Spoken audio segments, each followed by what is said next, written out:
Do they have all the support they need in this very strange 2020 year? Oh, Laura, I feel for them too. It's really been a year from hell for these Year 12 kids. They've had their schooling disrupted. A lot of them have been remote learning.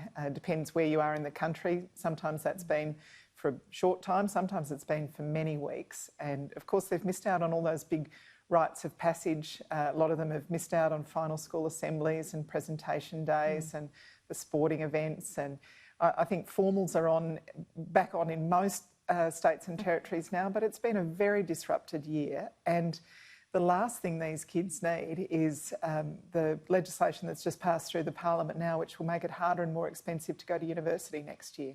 Well, just on that legislation, you've been pretty vehemently opposed to it. Does it mean that one of Labor's priorities, if it becomes government, would be to reverse it? Yeah, well, our priority is always to make it possible for people to go to TAFE or university and get the education they need to get the job of their dreams. And that's going to be more important than ever. We're in a recession. 1 in 3 young people is looking for a job or looking for more hours of work. We want to make university and TAFE more available and more accessible for those kids who are graduating, but also for people later in their careers who's lost their job or changed their job to upgrade their skills or education so that they can work. Our big focus over coming years has to be on our labour market, getting more people into jobs, making sure those jobs are there, making sure people have the skills and training to do them. You know, before the COVID recession hit, we had skills shortages right across Australia. We were filling them with temporary migration. We can't do that at the moment. You see that with the fruit pickers issue that's become so prominent, but it goes throughout our economy. We need to be training Australians for the jobs that we will see growing as we recover from the recession. Instead, it seems Scott Morrison would rather see these young people on the dole than going to uni. Well, the pandemic surely has changed a lot of thinking and a number of things. Labor, I would say, has had a bit of come to Jesus moment on childcare. Can you explain why Labor now wants to support women who you once deemed to be in the rich category? Well, we are making our childcare policies broader. They'll help more families.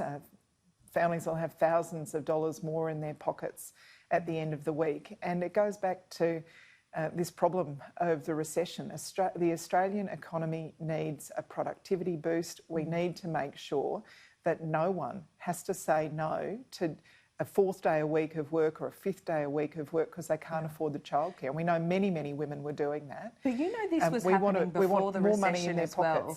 This was happening before the recession. So why the change of thinking in Labor? I think this is an advance on our thinking. We've always wanted to make sure that childcare was affordable and available for more families. But it's more critical than ever now in a recession because we don't want anyone saying no to an extra day of week at work because they can't afford the childcare. It's good for kids. We know that early education helps kids become school ready. It's good for families. Our plan will put thousands of dollars more in their pockets. It's also good for the childcare workforce.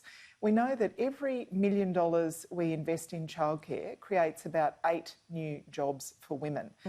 Those new jobs are critically needed at a time like this. Yeah, and we say women as well because the reality is that most women are the ones deciding whether or not to go back to work because it's the male in the household who's still the dominant breadwinner. That is changing. I take the Prime Minister's point yesterday that the pay gap is closing, but perhaps not fast enough. Childcare, as you know, is a hugely profitable sector. How do you make sure that centres don't put profits over affordability and quality if you are going to up the subsidy? I think that's a really, really important point here because we're talking about more than $6 billion extra government investment over the first few years of this program. We don't want that to go straight into profits for childcare centre operators. We want it to go into the pockets of working families. So we're asking both the ACCC and the Productivity Commission to look at this issue. The ACCC in the first instance to make sure that there isn't price gouging, that the system is working effectively and that the money is flowing through to families.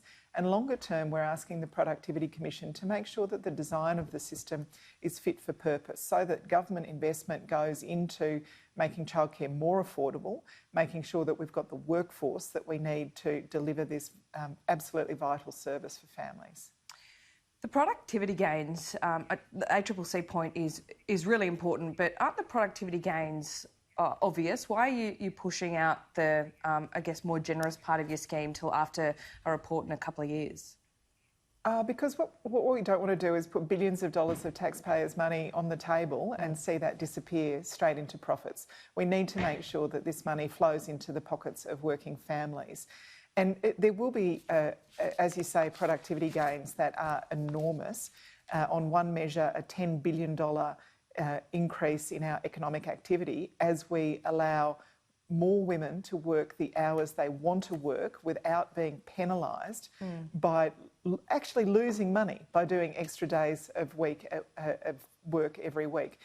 I keep saying women. Of course, there are men in the same situation as well, but we know that predominantly in Australia today, it's still women that are giving up those extra days of work every week. And what that means is that they're earning less every week. It means the family's got less money, they're struggling with their mortgage payments, they're not creating jobs for other people, but it also means that women are retiring poorer. Would you ever make it tax-deductible? A long-term benefit.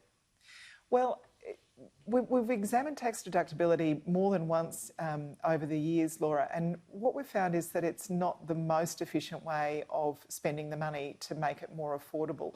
I'm not closed-minded to it. I think that there are things that we can do through workplaces. We've looked at workplace-based childcare in the past and so on. I just think we need to make sure that every dollar gives us our maximum bang for the buck. Is that something you could have the Productivity Commission examine as well? I'm not sure. We could absolutely ask Amanda Rishworth next time she's on your program, who's our childcare spokesperson. But it has been examined in the past, and there are always proponents for it. What we need to make sure of is that families are getting more money in their pockets, and the program that we're suggesting at the moment puts thousands of dollars extra money into people's pockets every week. That's good for them, it's good for the economy, it drives confidence and demand